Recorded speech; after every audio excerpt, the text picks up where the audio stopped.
Welcome to the Warrior Within podcast. From current events, comedy, and entertainment to mental health, hobbies, and the paranormal. You name it, we cover it. Totally raw and unfiltered. So buckle up, strap on your helmet, and let's get ready to rock this mother... And now, here's your host, Chris Borelli, a.k.a. Sibo. Hello, monkey turds.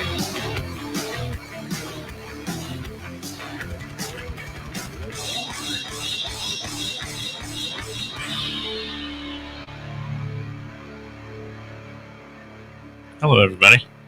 We got a couple people on here tonight. We have Lena, Hello. my wife, but she refuses to get on camera. And then we've got Stephanie Bingham coming from Kentucky. Yep. Hi. Stephanie is a paranormal researcher. She has a master's in history. She's been seen on Paranormal Lockdown, Mysteries Decoded, and School Spirits on the Sci-Fi Channel. Mm-hmm. And she's interested in all things paranormal, and she was just showing me something cool. I don't know if I can talk about it, so I'll let her get into it. So currently, what did you say you do? You're a tour guide at a distillery? I'm a tour guide and historian for the distillery, yes. Right. So do tours through the distillery, do research on the property, do ghost tours through the area, all sorts of stuff like that. That was going to be my next question, too. Is the distillery, does it have activity? Absolutely, it does. It's Really? very haunted. Actually, when I did my... when I went in for my interview, they actually asked me, all the normal questions just going along, and then, can you get rid of the ghosts and stuff? Was one of the questions in the interview. I was like, sure? Yeah. That's Can you normal, do right? that?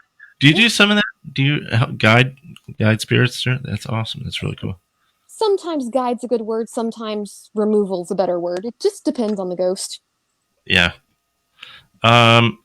So talk to me about cryptids, because that's sort of a new thing for me. I know that's sort of one of your areas of expertise. So what is a cryptid? A cryptid is essentially an animal that is not known to science. Now, that can mean a lot of different things. Like the okapi, the lowland gorilla, were technically considered cryptids until they were found and classified by Western scientists. And the discovery of animals like that gives a lot of people hope that other things like famous cryptids, Bigfoot, Yeti, things like that, could actually be real live animals. And there's actually quite a bit of evidence for things like Bigfoot and Yeti specifically. Mm-hmm. There's lots of cultural evidence, lots of footprints, lots of hair, lots of weird things like that that could very well lead to that. So that's in general what a cryptid is. But cryptids sort of come in two types. The types that people are like, yeah, that could well be definitely a live animal or an animal that's been extinct that we're finding again, something like that, the coelacanths.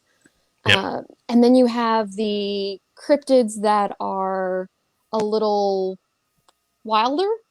Mm-hmm. Jersey Devil, Mothman, things like that people will swear up and down that they've seen, but science is just kind of laughing at because there's not physical evidence of these things. And I generally prefer the ones on the weird side because I think that there's things there that people aren't looking at that science doesn't have the technology to quite quantify yet. Yeah, absolutely. Are you familiar with Skinwalker Ranch at all? Yep. Right, yeah. Last night I had Erica Lukes on last night, she's spent some time out there and does a lot of research on it, and there's some interesting stuff. One of my degrees is in anthropology. I had the chance to go out to one of the reservations to do a anthropological project and turned it down after somebody suggested I might not want to. That was better versed in that due to the things that are down there. Skinwalkers, just the simple idea that I found terrifying. Like the idea of something like a Kushtaka, the land otter man, that's much more palatable to me than the Skinwalkers. That's not what you want to meet on a dark road. Yeah, yeah. And I guess the idea out there is that there's portals and there's all kinds of things coming in and out of there. And oh, yeah. Yeah, interesting stuff. Lena's obsessed with the Mothman. I mean, I love that movie. So every time we hear Mothman, her ears perk. Mothman's a great story, though. It's crazy. Mm-hmm. It's crazy to me. It is, yeah. I didn't realize. So in the movie, what was John Keel? John Keel wrote the book, but wasn't he a character in the movie as well? He's the main character, isn't he? No, that's John Klein in the movie. Oh, well, maybe they just alter the name, or is he like a separate character? I don't know. From what happens, I believe he is meant to be sort of an amalgam of several people that actually were involved in the Mothman flap. But if you go to the Point Pleasant Museum, they actually have a lot of John Keel's letters there when he was actually writing about what was happening and the interviews and the MIBs and everything else that happened in Point Pleasant. It's a really fascinating, really in-depth case with a lot of things that aren't as explainable as people would like them to be. Sure. Yeah.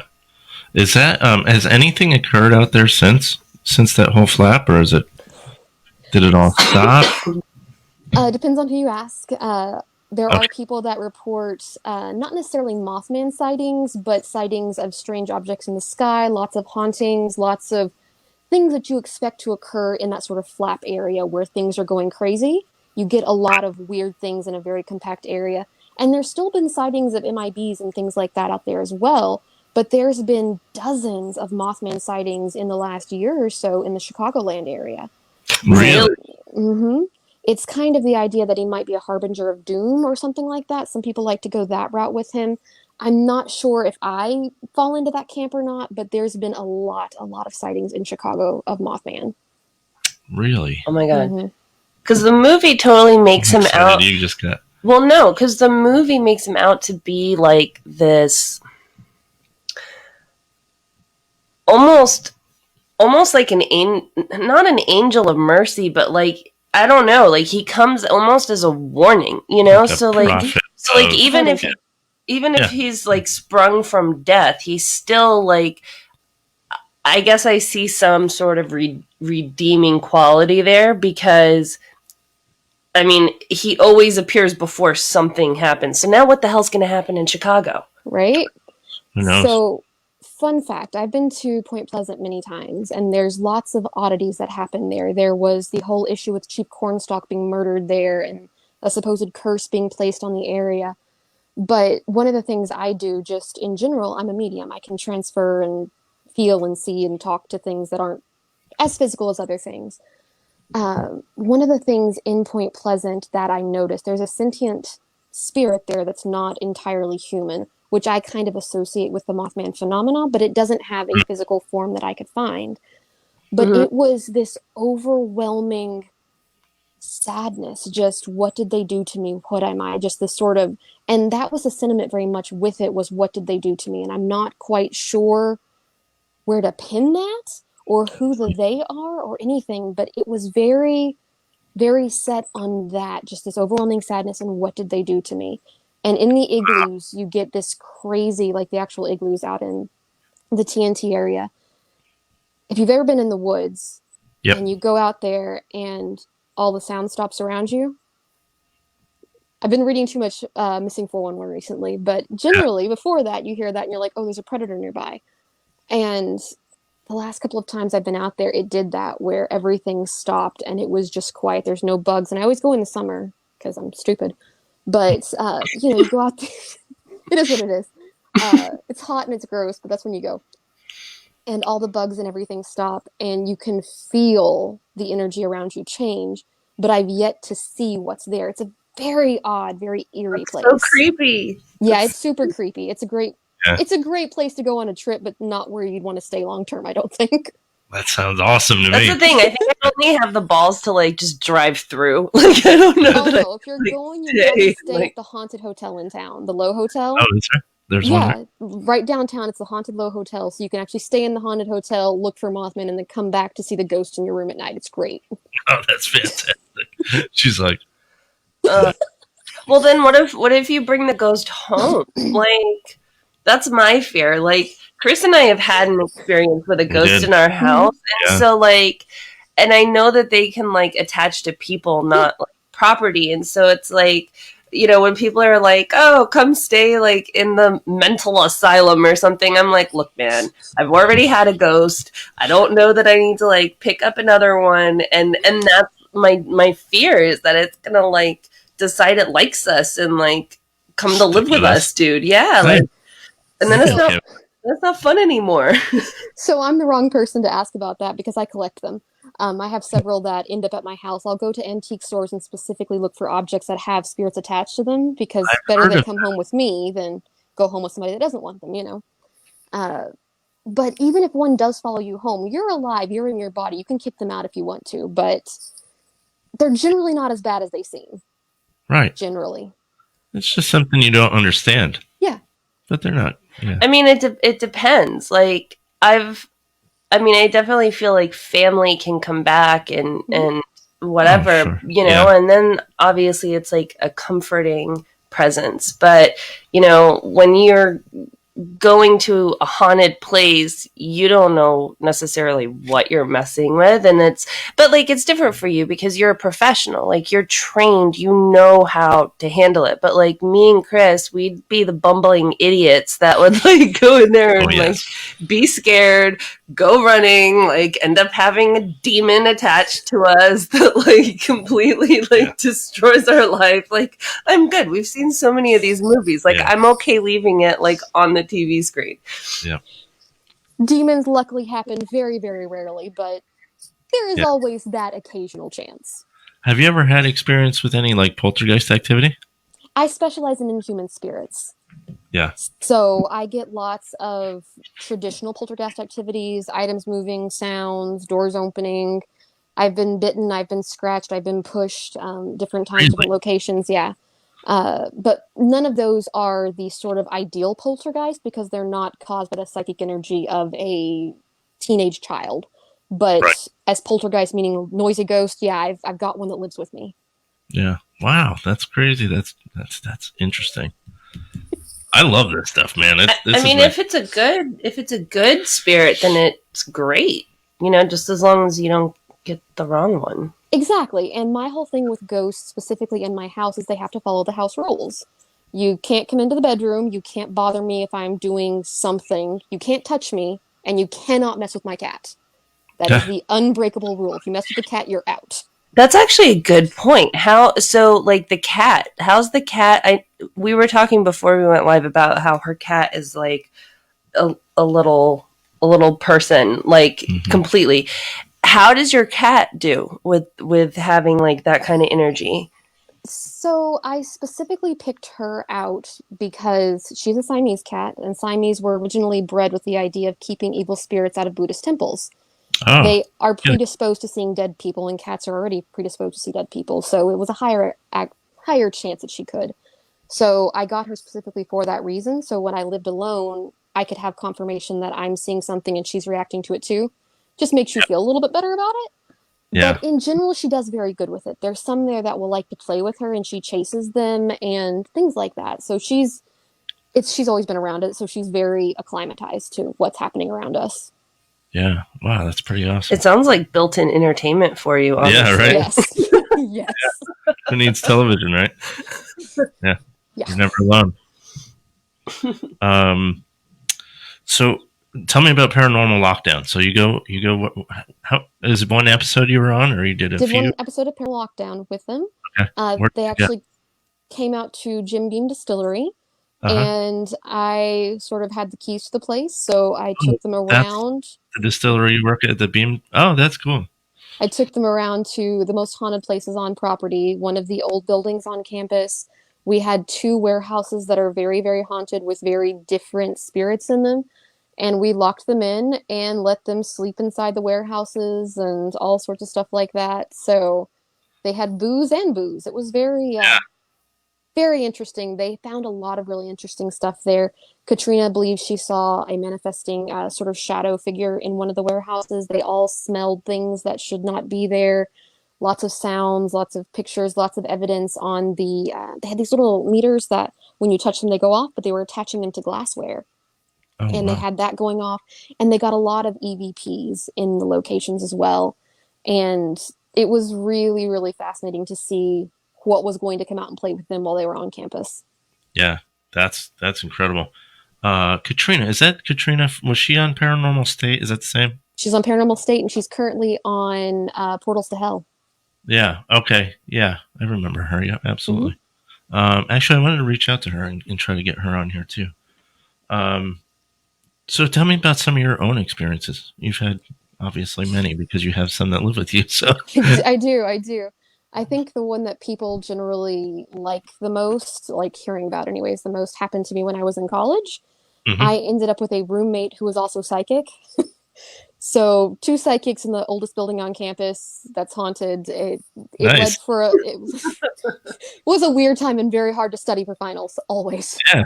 But we were there, and her mom went on a mission trip and ministered to people who didn't necessarily want to be ministered to, accepted a gift, brought it back to her mother's house, and strange things started happening there. Sounds, footsteps, giggles, and sounds on the stairs specifically. Got a little creeped out, so being my roommate, being the good daughter that she was, took the gift, brought it back to our dorm room, slid it under my bed without telling me, and went on about life. You Oh, know, everything stopped at her parents' house, and I didn't know what was going on at the time. So had a friend that came up to me one day, and she was telling me about this weird dream she had. She was sleeping in bed, and she woke up in the dream in a bed, and there was this cute little girl at the end of the bed smiling at her, and she was terrified. And I'm like, okay, I'm sorry you had a bad dream. Don't know what to tell you. It'll be better, I promise. Send them on their way. And then I hear the story again from a different friend, but this time she woke up laying in sort of an old style bathtub, and there was a little girl at the foot of the bathtub smiling at her, and she was super creeped out. And then I heard it a third time. And by the time I heard it the third time, I was like, well, something's going on. And I start digging into books and trying to look for symbology and figuring out what could be going on here. And I was having no luck. So you know, I was I was a normal college kid. So this was a Saturday, and our campus was a suitcase campus. Everybody left on the weekend, so you had the dorm to yourself. So hmm being me, I'm there Saturday morning, doing my laundry because popular yeah. college kid here. Yeah. And, it's the only time you get to the washing machines. It works. Yep. But the washing machines in this building were in the basement. And to get down there, yeah, where else would they be? To get down there, you have to go down either these really curly stairs at the ends of the building, or there's one staircase in the middle that is essentially a flight and a half of stairs with no landing in the middle. I went for that staircase for whatever reason, and I walk into the door to where the stairwell is, and as soon as I walked through, the energy around it, everything changed. And if you've ever been around a ghost, you know that feeling I'm talking about, where it almost becomes electric, like the hair stands up and you know something is there. Right. And I had just long enough to recognize what was happening before I felt little hands on the back of my legs. Really? Uh-huh. Oh, Pushed that's forward. Yeah, she pushed me. And I dropped the laundry basket, and I ended up falling about halfway down the staircase before I could grab the banister because, I didn't want to die. yeah. Yeah, it wasn't great. So I sort of took inventory, like, I still have all my body parts. I'm still functional, Right. and just really long enough to kind of turn my head, and I looked to the top of the stairs, back to where I'd just been, and there was this little girl. I don't know, 7, 8, 10, somewhere in that range. Cute Wow. little thing, rose-colored nightgown, dark hair, dark eyes, and she's smiling at me. Wow. Possibly the cutest child I've ever seen in my life. Really? And as soon as I saw her, I pretty much knew that's exactly what my friends had been seeing in their dreams. And when I looked at her mouth, I realized why they were freaked out. So her teeth, they weren't human. They were all very pointed, very skinny, very pointed, almost like a shark's teeth. Oh, that's fun. Yeah, wasn't it though? And you're in the basement, you're at the bottom and she's at the top of the stairs at this point. And I'm about a third of the way down the staircase. Oh, God. So you're even closer to her. I am, and that makes my next decision not very bright. So, when that happens, the fight or flight reflex sort of kicks in, and you're like, I've got to do something. So I ran back up the stairs. I was going to catch her. That was my goal in that moment. I was going to get her. I was going to catch her. I was angry. I was upset. I'd been hurt, grr. Yeah. Luckily for me, by the time I got to the top of the stairs, she was gone and my brain had caught up with me a little bit. So I had that final panic moment, just realizing what had just happened and what I just tried to do. And I went back to the dorm room and I was telling my roommate, she's like, oh, these beads under your bed, and tells me the whole story. And I'm like, well, great. Thanks for telling me. Right. So then we had to get rid of them. Yeah. And we're on a college campus, so we can't really burn them. You can't bury them. So we tied them to a rock and took them to the Kentucky River, and we threw them in so that when she eventually loses connection to the object, she can return to her people and go back to doing what she was doing. Yeah. Because wow. Is that how you do it? You got to get them to disconnect from the object? Well, that's what I felt was right in this case. You see, she wasn't necessarily a malevolent spirit. She was certainly malicious, but she thought she was protecting. She was doing her job. Gotcha. So I didn't really feel it was right to try and truly get rid of her, but just take her out where she can't harass people and allow her to go back to do what it is she does. But yeah. Man. Well, did she seem like solid, like a real person there, or did she have any like anything odd? Other than the teeth? Other than the teeth. Well, yeah, we know. No, just the teeth were really odd.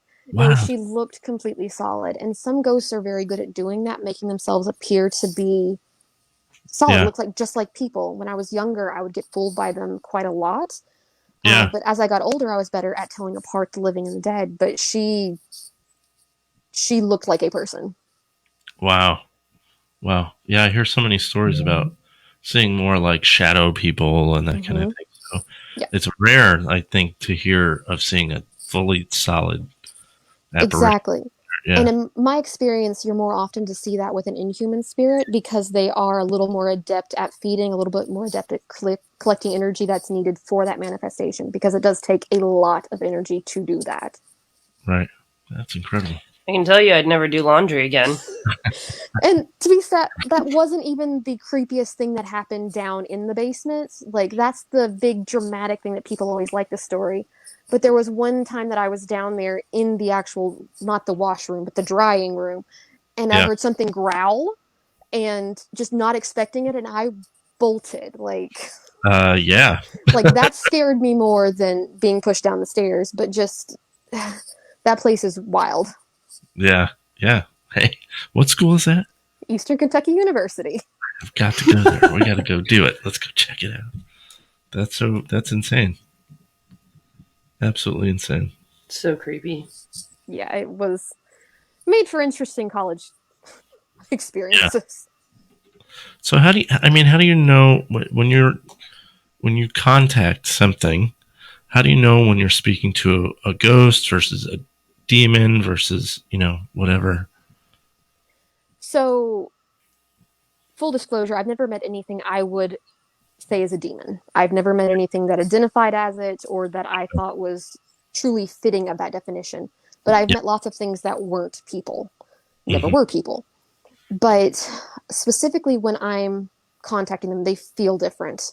And that's a very sort of hard thing to explain, but a human feels very almost soft. Like, it's not quite as defined. They have recognizable emotions, recognizable patterns. They understand speech. They understand our emotions and how they work. When you're dealing with things that weren't people, they generally feel somewhat sharper. They're a little bit clearer, a little more defined, because that is the form that they naturally have. It's not that they've lost a form, that is their form. But they also don't generally speak the way humans do. It's a lot of emotions, a lot of thoughts. It's a lot of pressing whatever they want to onto the other person. Gotcha. And it's, you know what I mean? If you look at a tiger or you look at like a orangutan, something that has some level of intelligence, it's there, but you can't quite translate it. It's very much that same sort of thing. Mm-hmm. Do you, I was going to ask too, do they all communicate through speech, or is it more thought, projecting thoughts, projecting emotions? How does that work? The Inhumans are almost always a projection of a thought or an emotion. People, it depends. If someone was really good at talking when they were alive, they generally stick to that. If they were a more emotional person, oftentimes they stick to that impression, that emotion, the feelings that go with things. But generally, the younger the spirit you get, the more apt they are to talk. So if it was a child when it crossed, generally it's going to speak. Really? Mm-hmm. That's crazy. That's wild. We had something that we were trying to contact in our house up in Virginia. All this weird stuff just kept happening over and over and over, and it was just too weird to be coincidence kind of thing. So we well, actually, Lena named him Thomas, right? Did I name him? Yeah, you named him. Yeah, I know he was named Thomas for sure, because we talked to him all the time. Yeah, we'd walk around the house and talk to him, and we actually set up a recorder. We did EVPs. One night we actually got sounds. I need to break that thing out, the recorder. We just found it. It's somewhere in the office, I think. It's in the office. But we got a lot of really agonizing groaning sounds, and we were like, it was so disturbing. It was really wild, and it went on for a long, long time. Because we left it on when we went to sleep.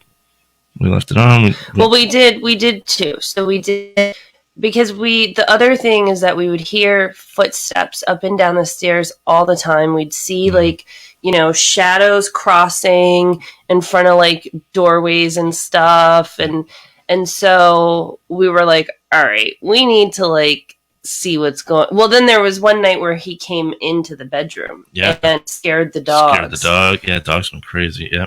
I had my necklaces, I had push pins stuck in the wall with all my long necklaces kind of hanging. Mm-hmm. And that's what woke us up, is the sound of someone. It was almost like chimes, someone running their fingers through the necklaces. Yeah. And so it in the bathroom, and so it woke the dogs up, it woke us up, and it came the dog started barking. Is that what happened? And then the picture that was on the wall right outside the bathroom went crashing to the ground and shattered.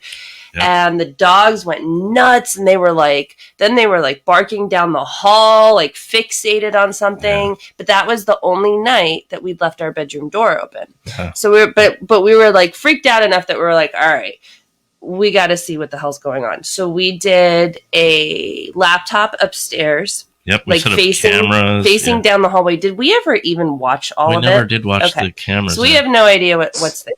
But then we put a voice recorder on the kitchen table downstairs. And so all night you can hear so clearly steps going up and down. You can hear the chairs being dragged across the floor. And then the voice came in. And then that's when I was like, okay, I'm done. Yeah. I still need to live here. I cannot listen to any more of this. We couldn't believe it. And we did a ton of research on, obviously the house and all that. And the house wasn't that old. It was built in 86. It wasn't that old. There's only one other owner. She didn't die. Yeah. And the other owner, what we found out weird enough, sold the house and just moved right down the street. A few blocks away. Yeah, and there was no profit. Didn't they take a loss on it too? Yeah, and they took a loss on the house. We're like, what's that all about? And you found out. Yeah, I think we sort of figured it out. But he always he never did anything malicious. There was nothing. That's why we thought he was a kid, maybe, because it was always it always playful. Seemed like little pranks and stuff. Mm-hmm. But then we would have people over, and he wasn't so nice to the guests. Yeah. He was super protective over. He tried to mess with the dogs in the beginning. Remember, he'd drag Bella across the bed and stuff. Yep. And then we'd yell at him, and so he stopped. He stopped messing with the dogs. But then if other people came in and tried to sleep over. He locked my best friend in the bathroom. Yeah. That was hilarious. We actually had to dismantle the bathroom door. We couldn't get it open. It wasn't locked. Yeah, it just would not open. We had to dismantle the door. But we'd also been partying all night, and so she was 3 sheets, and it was just such.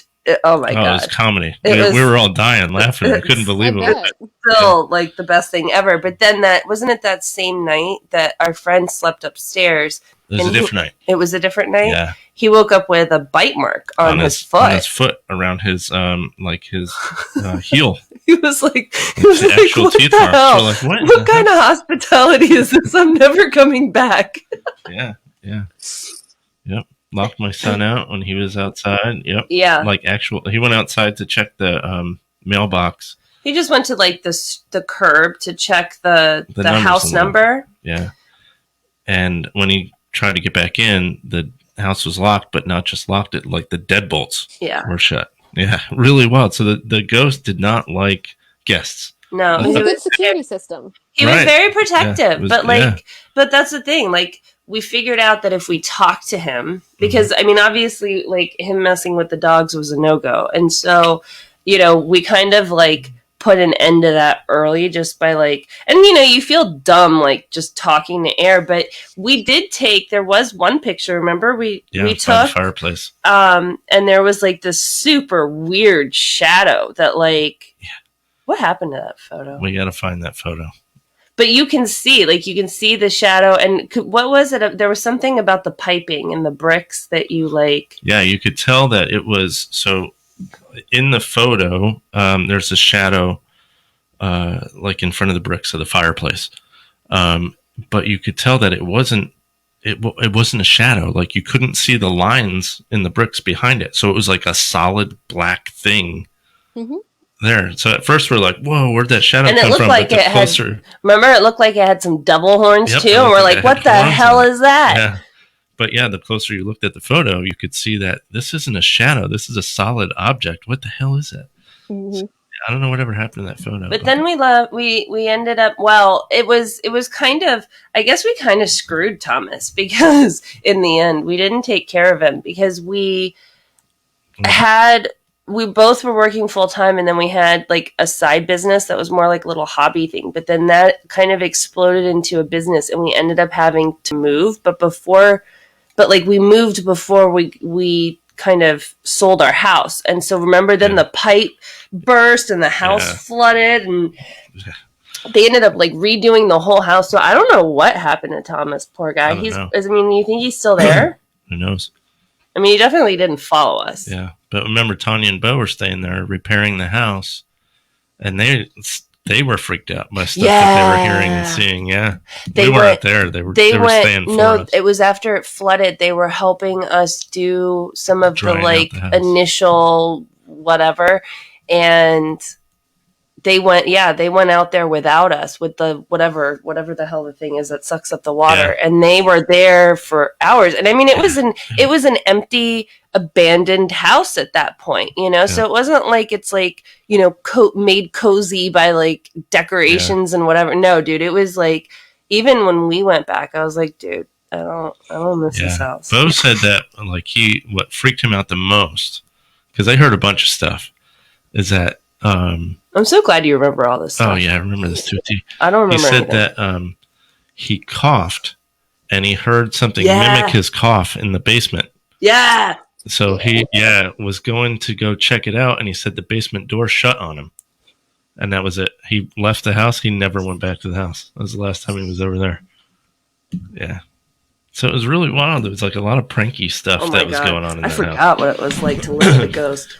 But after we heard the sounds, when we recorded the EVPs, and we heard that groaning, like agonizing, kind of groaning, painful sound, and we started doing research, we found that obviously the house wasn't very old, but the land was Civil War land from the Battle of Manassas in Virginia. Yeah. So we're like, it sounds exactly like a dying soldier, you know? That's what it sounded like. Somebody wounded.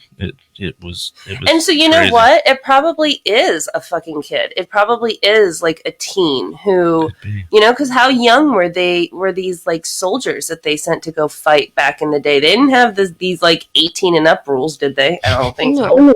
The drummer boys could be as young as 10 or 12, so they can be very young. Yeah. Oh my God! How do you do that? They had them doing like running ammo up to the front lines and stuff. Yeah, whatever they could do. Yep. Anyway. Different time. Anyway, so enough about us. That was our experience. That was our big brush, and like we were good after that. Yeah. Got all the ghosts you wanted. Yeah, we've always been believers, but that was the one that solidified it all. It's one thing when you can like. It's one thing if you like go to a haunted place and like you know what you're getting into, but like I mean, at the same time, you're trained. This is something that you have lived with, so you handle it. You're prepared to handle it a little bit better than like me and Chris. Absolutely. And I think there's something to be said for exposure. The longer you're around it, the less phenomenal it becomes and the more just mundane. So you don't get the reactions out of us. So if a ghost did that in my house, they'd be looking for food, trying to scare me to get that emotion so they can eat it, so they can manifest more. It's the whole cycle of how they work. They wouldn't get it from me. But in a house where you've got people that don't have that much contact with the dead, it's going to work. They're going to get the fear. They're going to freak people out, and it's going to just make the haunting stronger. Yeah. Oh, wow. That's interesting. I never thought of it that way. I guess, they would feed off the energy. Huh? Mm-hmm. Wow. You know who always I found really, really not just entertaining, but just interesting was Chip Coffey. Yeah. When he was on Paranormal State. He's now on, what, Kindred Spirits? Is he? Mm-hmm, I think so. I'm writing that down because I got to check. Yeah. They just did one at the Salem house, the Proctor House, and he helped them run a sort of seance type thing there. It was pretty interesting. Chip's very talented. Yeah, really. Yeah, he's always been like my favorite of the mediums that go in. Yeah. Sorry, I'm writing that down. No, take your notes. You got to have the notes.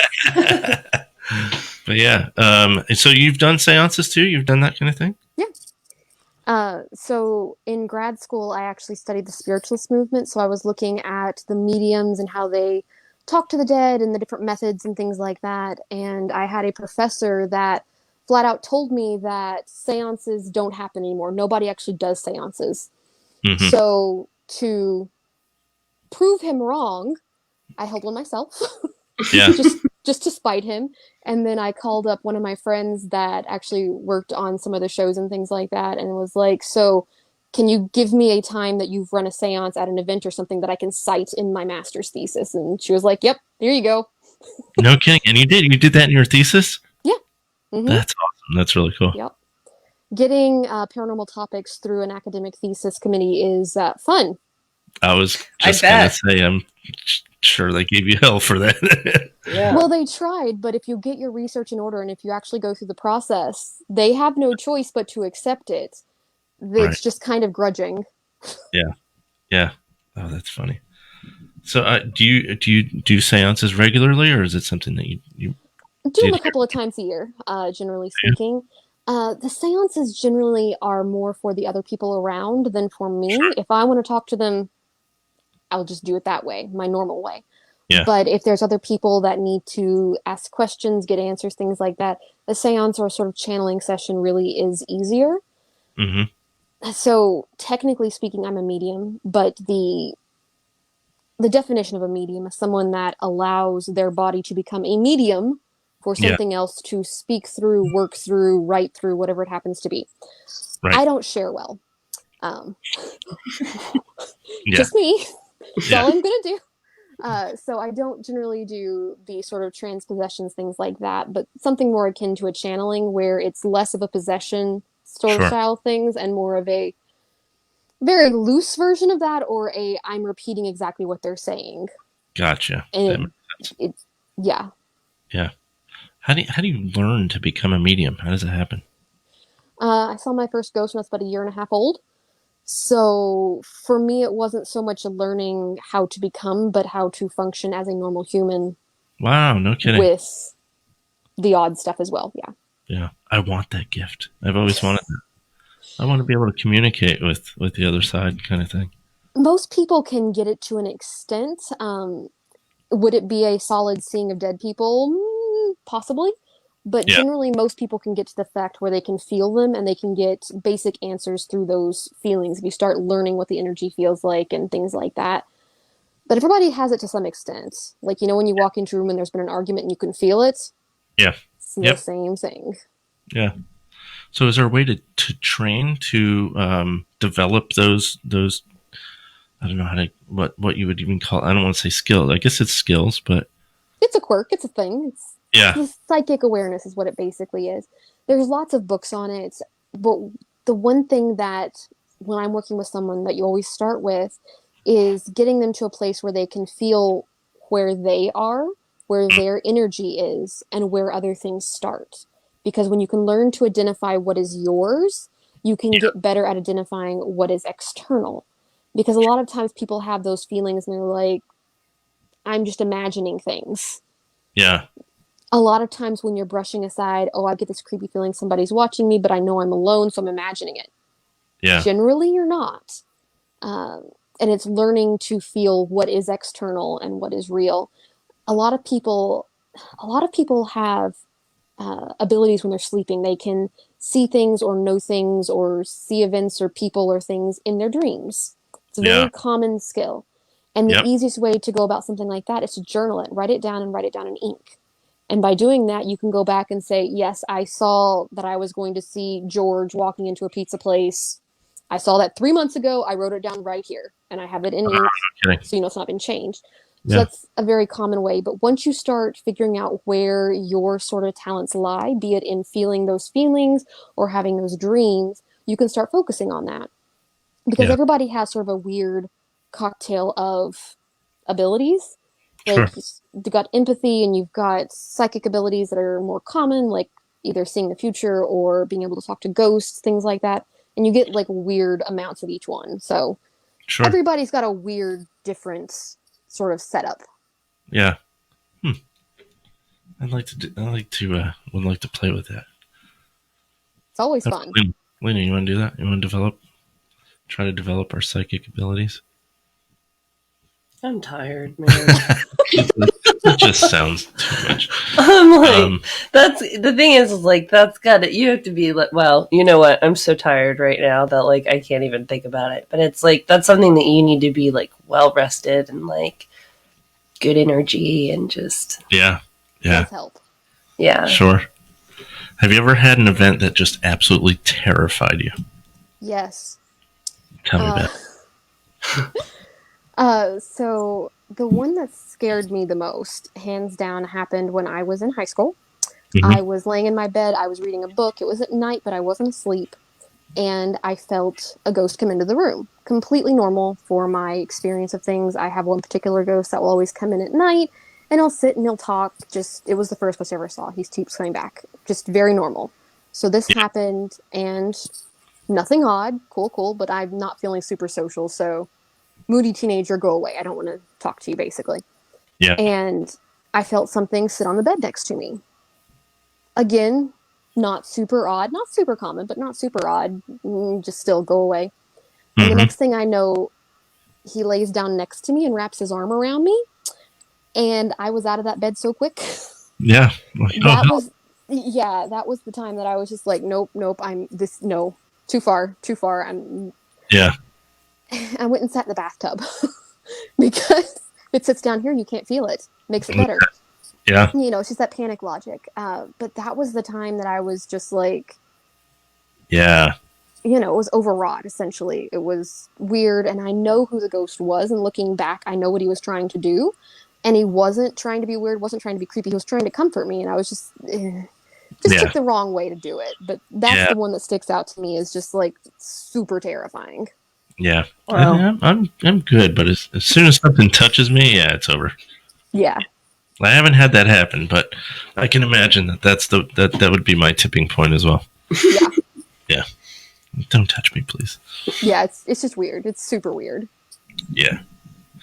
Do you do any services for people? Do you do readings? Do you do any of that? I don't do readings. There's people that are much better at it than I am. Again, looking at that sort of where your talents lie, I can do the readings, but I'm exhausted afterwards. Like, it's not a sustainable thing for me. I do them in very extreme situations for people in crisis, basically.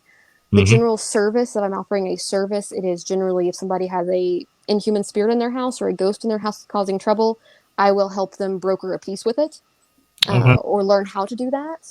And I deal with people who are coming into their abilities or people who have psychic children that are trying to learn how to deal with that. I've heard that's pretty common, actually, children that have that. Super common. Most kids can actually see things up to a point, and then it sort of starts going away. Yeah. So it's very common.